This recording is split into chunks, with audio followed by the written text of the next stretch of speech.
quick video just to show you how you replace the windscreen motor on a Honda Pan European ST1300. Mine hasn't worked for quite a while now. It started going one side up at a time and jittery, and in the end it just packed up all together.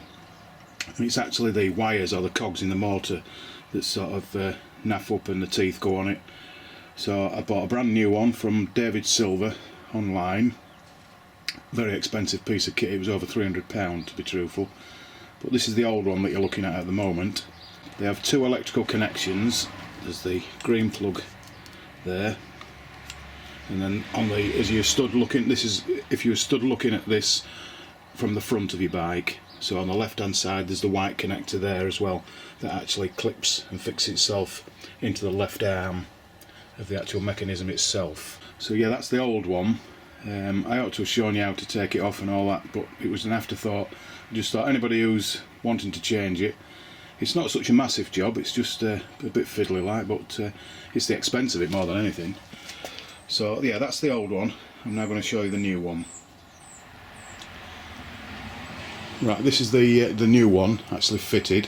You obviously have to take all your plastics off. I removed the dash, the top cowl, and just moved the headlight part out. The actual fixings for it, there's 5 altogether. There's one that, this one here, directly in the centre of the unit. It also has this arm that holds the black plastic cover that stops any crap getting in when you're riding along. So that's the main one in the centre. This is just a plug that you have to unplug off your dash, because you have to get, obviously, slide your unit through, well, this cable through the unit itself. But then on the side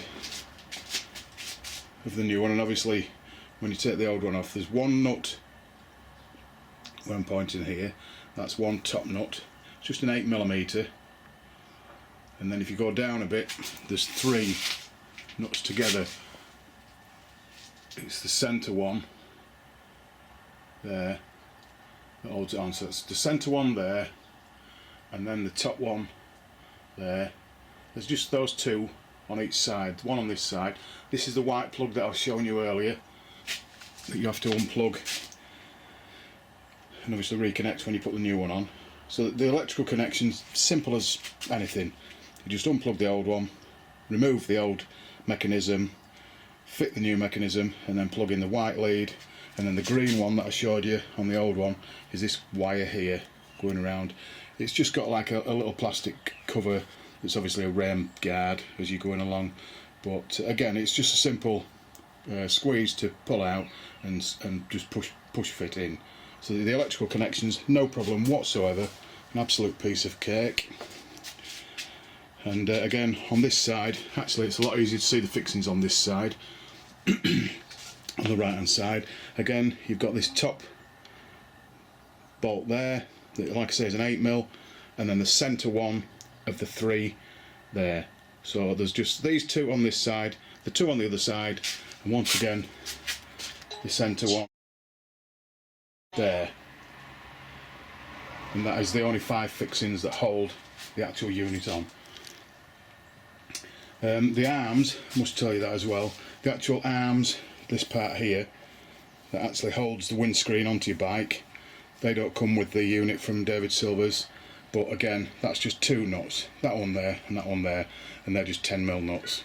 So once you remove your old one off your bike, you just need to take the 2 10mm bolts out. When you've fitted your mechanism back to your bike, the new one, rebolt these on and you're good to go. It's just a case of them putting it all back together. Obviously check it out, so I'll just turn the ignition on, find the thing. There we are, one working windscreen once again. I hope that's been of some help. Like I said, I ought to have really done it from scratch, sort of showing you taking the bike to bits, but if you know what you're doing, obviously you know how to take your plastics off your bike. And like I said, do not be afraid to do it. It's just the expense, over £300, a lot of money. But it's only 5 bolts, 2 electrical connectors, no soldering, no wiring, anything like that, nothing to worry about. It's just 2 push fit connectors and 5 bolts. So I actually went online just to see if there was anything about these, and there was nothing. I struggled. I've got the Haynes manual, so you can look through that and do it that way, but there's not like a good old YouTube video, is there? So like I say, I hope that helps.